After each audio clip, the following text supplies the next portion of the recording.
I'm Jim Csek with KelownaNow. And I'm Renee Merrifield. And we're here, more and more and more of the same. Canadians under threat almost on a constant basis from either threats from the South with Donald Trump or even our own infighting and stuff like that that's going on. And we have a pro government still. We have a pro government. We have a BC government that is not yet there. The two things that we've heard so far from EB is that we are supposed to not travel to the US and not buy anything that's created in the US. That's our magical plan for BC. And we have the government now, federal government, starting to throw these bombs out that basically have us going back to COVID spending or COVID-like spending, which we know what that did for our economy. That's and where that got here. Exactly. That is exactly why we are right here. So that is the definition of insanity, to basically do exactly the same thing and expect a different result. So that is clearly not a plan. Now, you do see certain provincial leaders that have taken the forefront. We've got Danielle Smith, and we've been talking about her ad nauseum. This last week, we saw Wab Kinew come up and really start taking his place in space. We've got Scott Moe, who's definitely come out loud and proud, and then Doug Ford, who's calling an election to make sure that he's got the mandate necessary for him to move forward. EB is nowhere to be found. He hasn't called his government back. I mean, they're not even getting back into the Legislative Assembly until the 18th, I believe. The budget doesn't drop on the normal legislative date. It drops the next week. So, what is he going to say in a throne speech? Like, we've overspent. We have no more money left. Our economy is going down, and I'm sorry. This is all we have for you. I have no idea what that throne speech is going to be like, or maybe the throne speech will be for us. But for whatever reason, we do not have a government that is activated right now, and that puts BC and British Columbians in a really precarious place in space.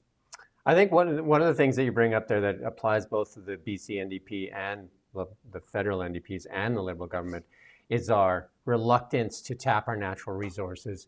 And then we had the Vasi Capellas interviewing Francois, and then they're saying, "Oh, it's a different time. We're gonna go hard on resources. It's a new chapter. It's a new chapter." I'm like, oh my chicken! That has got to be the most ridiculous thing you could say. EB hasn't even come out and said that yet, right? Like, no. There's still. And I signed up. I've never been aligned with any party. I did sign up for the Liberal. So I just wanted to see what they were putting out. Yeah. And the platform is exactly the same as what it was under Trudeau. Climate change. I can't remember. They're going to build a stronger economy. They have 10 years to build a stronger economy. Yeah, I think we are going to see more of the same. I think this election is going to cement their place in history, and I hope that the Canadians look through the rabid spending and actually see that we need an economy. I think that one really good thing that's coming out of Trump's tariffs is that we're actually having the conversation right now as to why we have not invested in the infrastructure necessary to get our oil and gas or our natural resource sectors out of our country and to alternative trade partners. The reason that we sell our oil and gas at such a discount to the U.S. is because we can't get it out any other way. We have no other bidders. We have no other bidders. And so when you have a market of one, which is the U.S., they can tell us whatever price they want to spend on it. And that's what they've done in the past. That's what they're doing right now. And that's what they intend to do in the future. We have to invest in infrastructure. And the last prime minister that we had that was sounding the alarm bell and saying we have to do this was Stephen Harper. And he could not get, he had proposed 3 different pipe access points. The only one that's made it is the Trans Mountain. That Trans Mountain is doing about 1 million or just under 1 million barrels a day. We need more. We need it going east-west. We have to, start getting it out onto the east, out from the East Coast, and we absolutely need another one that will take it from Alberta to through BC. That interview, I recommend everybody go watch that interview that Vasi Capellas of CTV did with Francois. It's really telling because she said, I interviewed, politicians from Greece, from Germany, and from Japan and all that. And they all want our LNG, and your government would not sell it to them. It said it was not viable. And here we are. Yes. here we are. Here we are with the world in an energy crisis, and Canada sitting on huge, vast amounts of natural resources, and we have done very little to actually get it to anyone other than the United States, which puts us in this very precarious position right now with a leader in Trump that that can really have his way with us. And I mean, I'd love to think optimistically and say, okay, well, he's got 18 months to really, push everything around. Then he's going to go into another election with Congress and Senate. So that's great. That will maybe shift the balance of power. He'll be a lame duck for the next 2 years, and then he'll be gone. Now, that's very optimistically. That still puts us in a very horrible position for the next 4 years. Look what he's done in 7 days. Look what he's done in 7 days, and look at the countries. Like you look at Colombia, and the threat of those tariffs, 25%, 50%. You accept my planes or else. And literally, okay, fine, we'll accept them.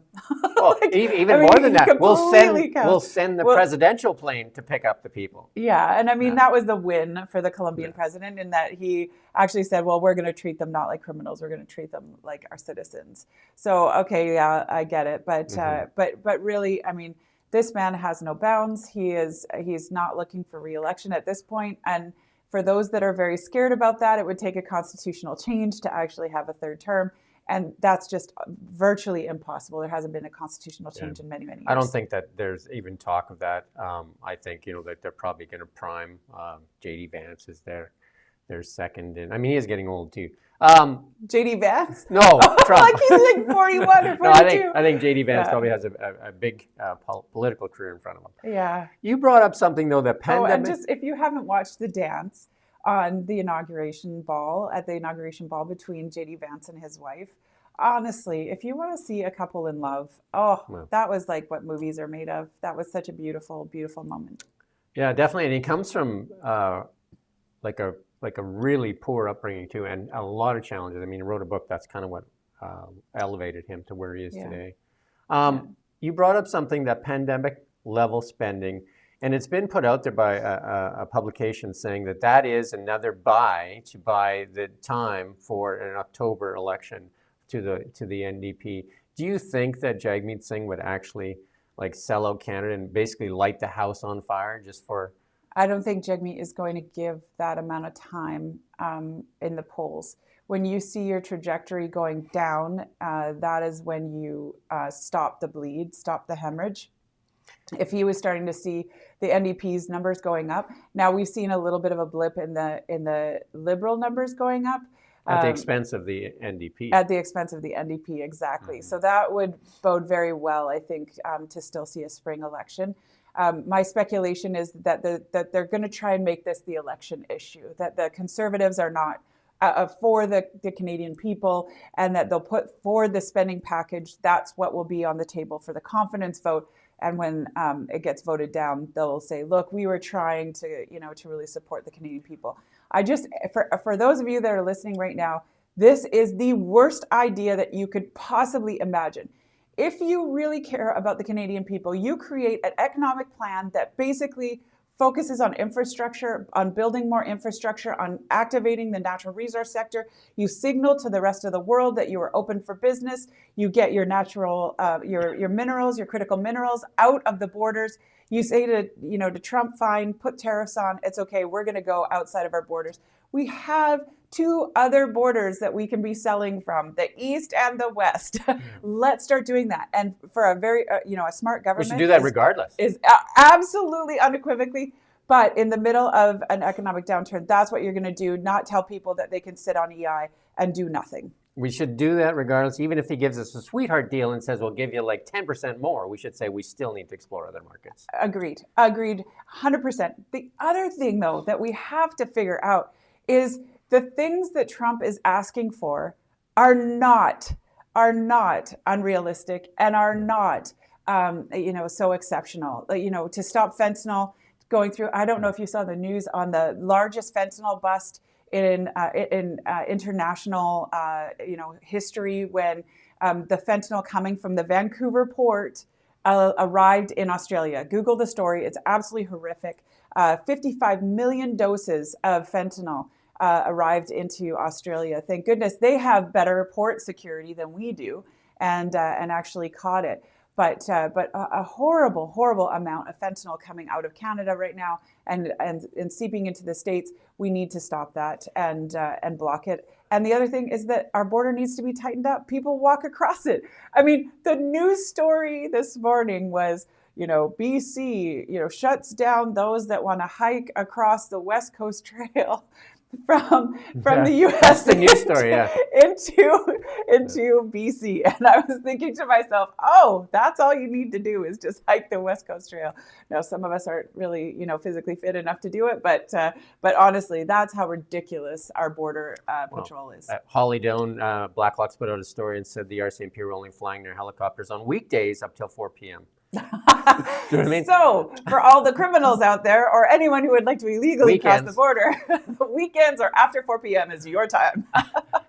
And so now they're going to fix that. And our military is at abysmal numbers. Yes. And we're at 52,000. I think we should be at 78 or something. And that's still low compared to other countries. And they tried to do a program. This is again out of Blackhawks. Tried to do a program to get immigrants to sign up for the military, and I think they got about 110. And they probably spent a ton of money doing this. So Justin Trudeau, in 10 years, said that Canada is a post-nationalist state. Now wants to wrap the flag around the Liberals. Basically ignored our military. Our borders are weaker, and we have a fentanyl crisis. And they want 4 more years. I just don't know how.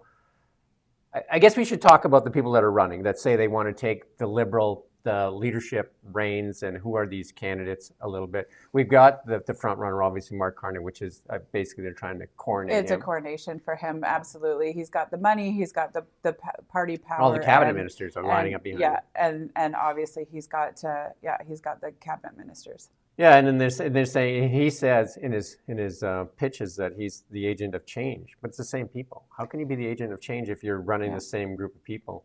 And then Chrystia Freeland, and it looks like they're kind of like throwing her under the bus as they move along. She's kind of like the sacrificial lamb, it looks like, for the the Carney campaign. And then there's a couple they kicked out. Yeah. Chandra Arya, for some.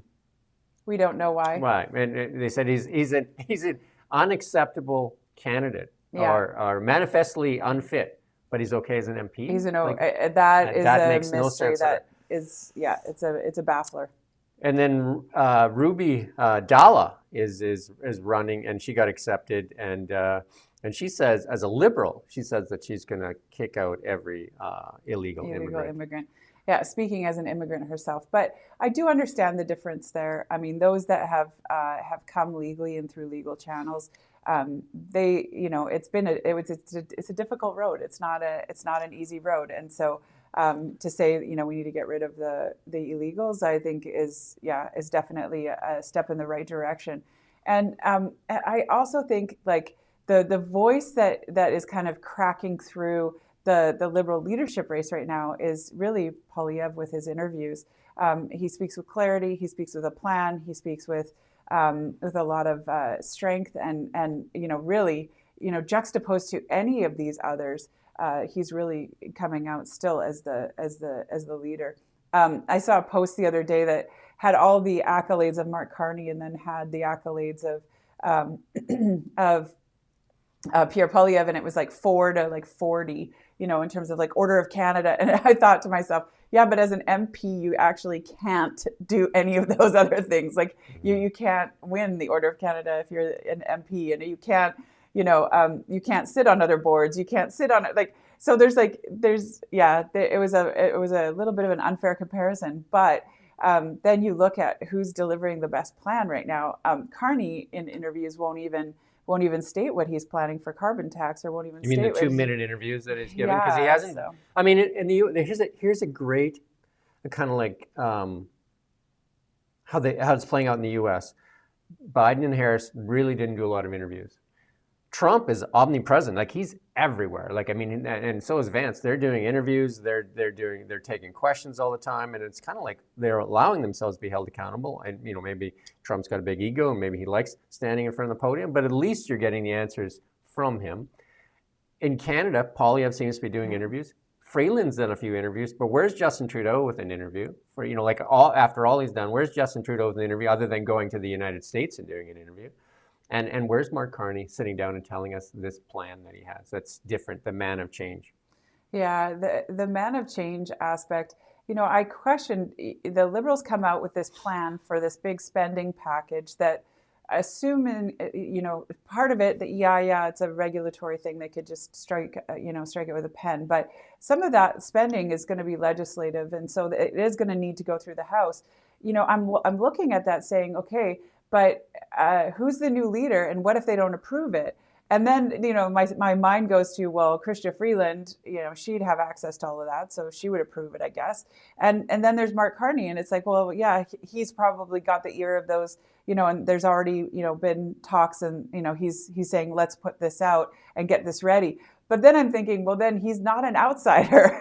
if he has that much pull to actually get this package together, then there's no way he's an outsider. He's truly already embedded inside of the Liberals. So for me, I'm looking at these candidates, and there isn't one of them that really is going to change the trajectory for where the Liberals have been going, and they're certainly not going to change Canada's trajectory. I think the scariest thing is that now they're claiming to be changing the chapter in a book, and that's just simply Turning not the true. page. Heard that Yeah. before.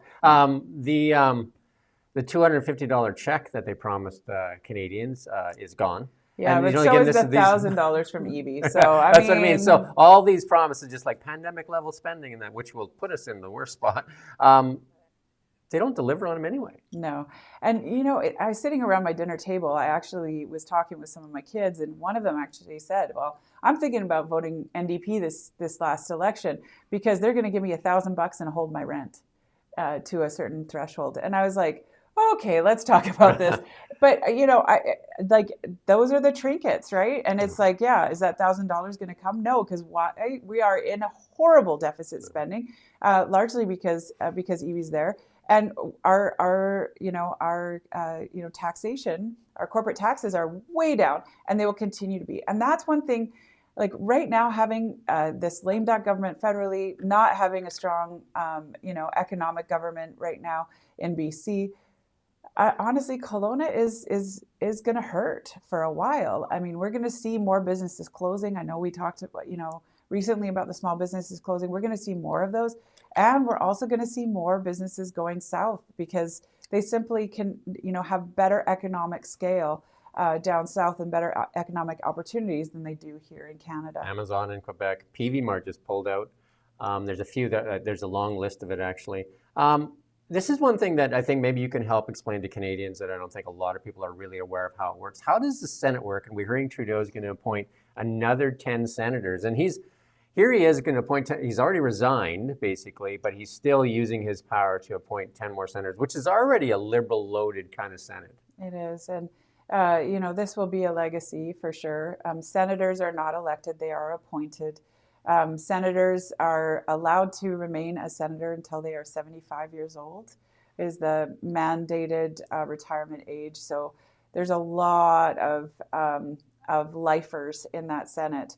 Our laws have to go through the Senate. They have to be approved by the Senate.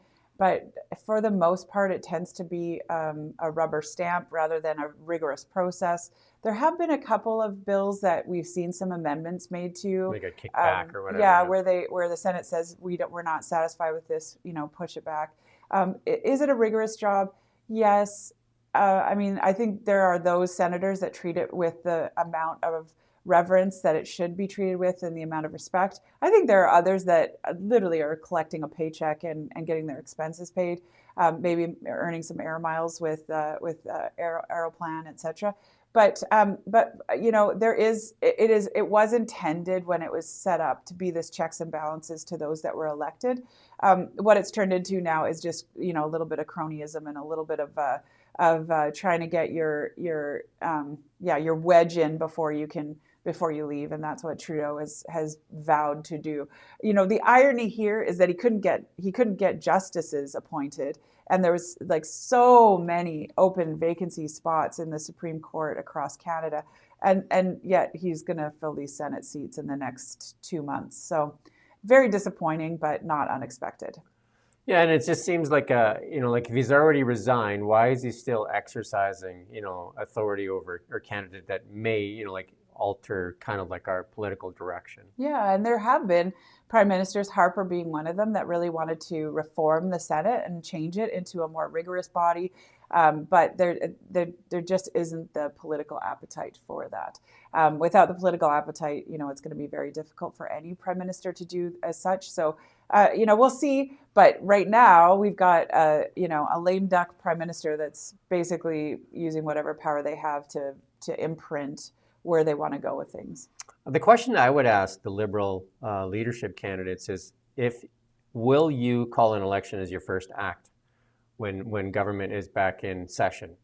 And I don't think anybody's asked that question, because I think that's an important question. I believe Ruby would probably call it based on what else she said. But like, I am sure Carney is trying to buy time, because that's what's happening in the back end of it. And then, like Chrystia Freeland is basically backpedaling on everything that they put out there, the capital gains tax, the carbon tax, and the GST. She called it a gimmick. Yeah.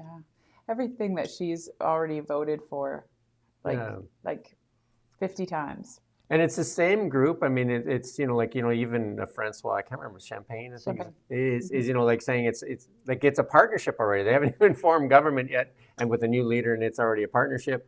And they're campaigning together. And Mark Miller came out yesterday, supporting him. And Mark Miller's connected to Carney as well. There's a lot of stuff going on. Mark, doing their dialing the Liberals. And then this morning I saw Gerald Butts is now heading up the campaign for Mark Carney. Oh yeah, he's been there the whole time. Yeah, but now he's more public though, right? Yeah, that was one of the signals actually that was who the Liberal Party insiders had chosen as their heir apparent, was where the power center sort of shifted. And they're part of that Eurasia group, and his wife is part of it as well. And then it seems like it's more of a this post-nationalist state that we're looking at. Yeah, it's truly more of the same. Carney, I expected that he would come out with kind of something different. I haven't seen it yet. I don't know if he's going to, if he's going to give Canadians something hopeful. I don't see that right now. I don't see I don't see the direction right now. It's just basically, I want to win for the Liberal Party, and then we'll figure it out from there. So, I mean, is he going to give away all of his election, campaign platform? No, that would give Pierre too much time. But Pierre doesn't need it. Pierre doesn't need his platform because Pierre is already charging. He's got everyone saying build the houses, axe the tax, and stop the crime. Like, he's already got everyone singing the mantra. So I don't see where Carney is going to actually move in. He has not said anything about public safety or crime. He has not said anything about, the carbon tax as of yet. He said plans coming. He hasn't, so what is he actually going to do? I don't know. Right now he's I guess, trying to win a beauty pageant. So I registered for the Liberal Party of Canada, and this is what I got. I got an email back that says, and it seems like that this would come from the leader, but that what they're going to do as the Liberal team is going to lower the cost of living, accelerate our fight against climate change, grow a stronger economy, strengthen our public health care system, and make our communities safer. If we graded them on all those things, first of all, they're all generalities, right? Yeah. There's no like get rid of the tax. There's just it's just generalities. And if you graded them on that, and I would ask you as a viewer out there, go ahead and grade them yourself, right? Has the cost of living gone down in 10 years? Has even all the actions they've taken for climate change? Our cost of living has gone up, and our GDP per capita has gone way down. And then even if we look at all the stuff they've done with the carbon tax, the compounding carbon tax, our emissions haven't gone down. No, they have not. They've continually rise. Grow a stronger economy. You just talked about it. Yep. It's gone down. Our public healthcare system, we've had people die in the waiting room. Yeah, and the one big case that went all the way to the Supreme Court of Canada was the Brian Day case. And even in there, when you read the judgment, it is damning. When you look at the Canadian healthcare system, it basically says, yes, people die on wait lists. Yes, it is a way that we limit the amount of we limit spending, thus we limit the amount of treatment that can be offered to Canadians. Like when you read that, it is horrible, like absolutely horrible. And the fact that more has not been said about what the judges found in that particular case, it's we really need to go back and kind of excise some of those tidbits out and say, like, are we as Canadians okay with this? Because I don't want to die on wait lists. I know. I mean, I personally know friends, and not even, this is not wealthy friends, it's not but are going to the U.S. for treatment because they've been told that they are going to have, well, even the BC government's sending people there. Absolutely. Yeah. Are we ever? And 37% of Canadians don't have access to a family doctor. Hard to hide from that stat. Totally. Hard to hide from that stat. Yeah. So, I mean, we have a healthcare system that is failing. So if you were to grade the current government on that, I mean, it's a failing. It's a failing. So, voting and elections are not won or lost on who gives us the most hope. No, they're won or lost on how we want to change. I mean, it's usually a vote against, not a vote for. In this particular case, I can't see the Canadian public wanting to give more time to this government. Making our communities safer. We can bring up tons of stories, including the Vancouver. But I would even say in Ontario when they said, leave your keys at the front door so when they break into your house, they can get your keys easier, right? Yeah. It's horrific. That's the advice given to people. And I think we took over from the United States, and one of the stats was, and one of the more horrific stats was that Canada leads the U.S., I think, in per capita for homicide. Yeah, it's very scary out there. Even with some of the busts that have been going on, I mean, on the one hand, I'm like, well, maybe we're better organized and we're actually getting the criminals now. But on the other hand, I'm like, man, I just see more criminal takedowns and activity happening on our streets. So it's a very uneasy time right now, uneasy time. But you see Ken Sim, who basically said, we're not going to accept anything more for the downtown east side. I loved the mayor of Surrey, Brenda Locke. I loved her response. Oh, really? You guys have been begging for more money, more services, everything to go to the downtown east side. She's like, send it over to Surrey. We'd love some of that investment and some of those dollars to actually help our social services. But the reality is that it hasn't worked. If we want to do a test case for what works and what doesn't, just look at the downtown east side of Vancouver, and to really see it has not worked. All of this money, all of this spending, to the tune of $5 billion. A white paper that was done 2 years ago found that $5 billion was being spent annually between the nonprofits and the for-profit agencies and government agencies that were down there.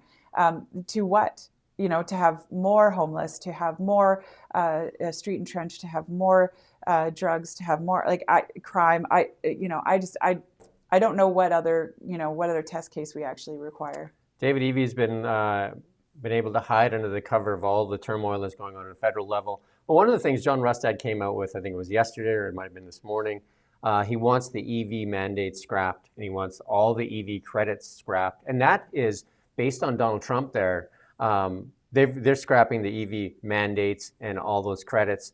And the automakers there breathe a sigh of relief. And then the automakers in Ontario now are asking for the same thing. And if they don't scrap these mandates, and the Americans have scrapped it, it would be really tough for auto manufacturers to even survive in Canada. And Stellantis has already said, we're leaving. Yeah.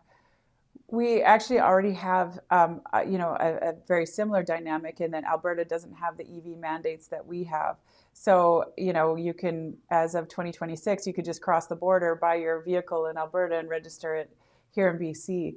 In talking with the New Dealers Association, they definitely are seeing dealerships that simply are throwing their hands up saying, we're not going to be able to sell enough vehicles. There isn't enough demand for EVs here in BC. And largely because we don't have the infrastructure. And I can tell you just anecdotally a story where we're working right now on a project that is the Merritt Visitor Center, and everything is ready to go. We've got, basically the government's all at the table. We've got 5 First Nations. We've got, 2 development partners. Like literally everyone is sitting there ready to go. And we are waiting on BC Hydro, because BC Hydro is trying to figure out how to electrify not only the site, but we want an EV charging station because it is such a visitor's stop off.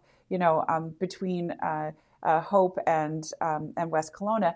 And the issue is that in storms, in any sort of tumult, or if the Coquihalla gets shut down for any reason, that is where someone's going to need to get charged up. And so we're trying to do the right thing. We're trying to get this EV charging station going. And BC Hydro is simply, way behind the 8 ball. Our application's been in for 4 years, and we still do not have a plan. I mean, we're very hopeful. We keep sounding the alarm bell. We keep getting new designers, so we're hopeful that this is the one. But we don't have enough electricity. We don't have enough electricity. We're still importing 30% of our electricity from Alberta and from Washington. Oh, wait. Who use coal and LNG to actually create it. And we also don't have, the infrastructure for the EVs. So are we really going to get everyone converting 90% of all of our new cars to EVs? It's just not possible. I think an artificial imposition from government is going to raise costs through the roof. We're going to see car dealerships going under, and we're going to see people going to Alberta, which is where the economic generator will then become. So yeah, the auto manufacturing in Canada is about just under 2%. That's the world auto manufacturing. But I can almost tell you without a doubt that they will leave Canada, even the ones that are there, the Fords and the GMs that are left. Stellantis already said it's leaving. Yeah. If they have to compete in an uncompetitive environment, totally. that the Americans across the street can do it a lot cheaper, and they can easily just move a factory, and they've done that in the past. So I think that in itself, if Doug Ford wants to keep manufacturing, because we don't have any out east, it's Ontario. If they want to keep any auto manufacturing, they need to take a really hard look at it and let people choose what they want to drive. And this has always been the case. Even though I'm a proponent for EVs, people should have the right to choose and not be forced to do anything. And if we look at the EV credit from the feds, they said, "Oh, we're going to run out of money," and the next day say, "Oh yeah, we don't have any money." Did they look in the cupboards? No. Yeah, and we're going to see more and more of that. The market should have the ability to decide. And, in order to have economic prosperity, you have to have inexpensive energy. Relegating everyone to one energy source, which is electricity, is great if you have, a surplus, but we don't right now. So we need to be an and story, not an either or story. And the EV mandate was an artificial imposition of government bureaucracy and government legislation that I think is going to fail.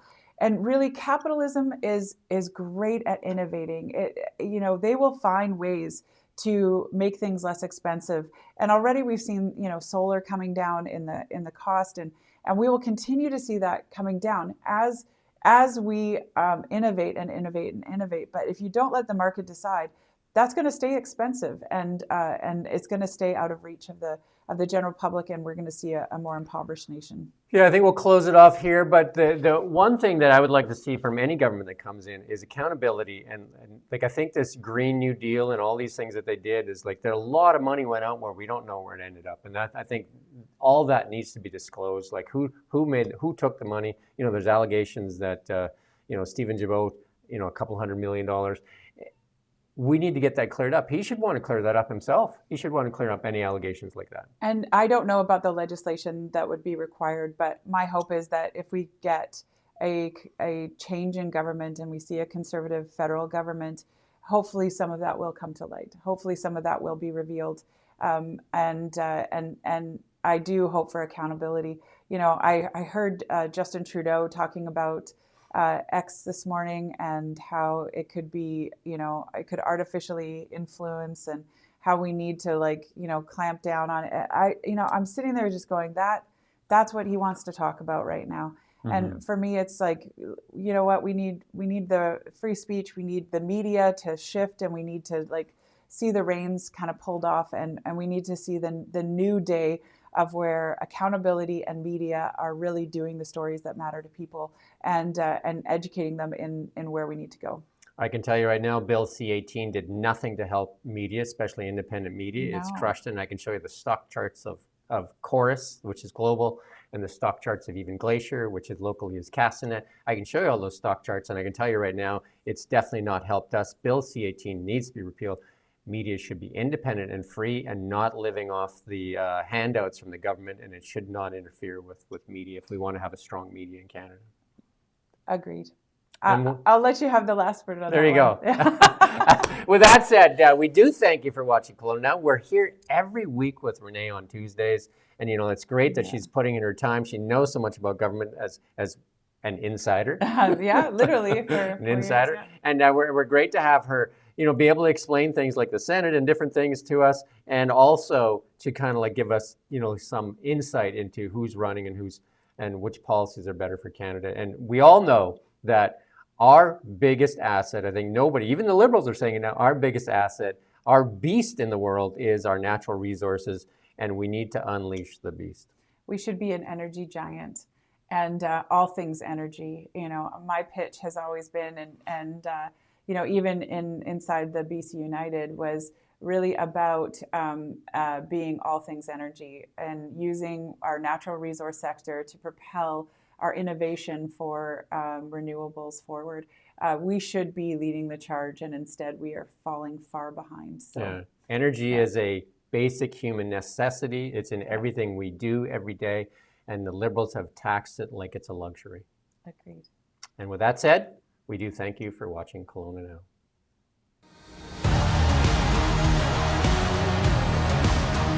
Unleash the beast. Unleash the beast.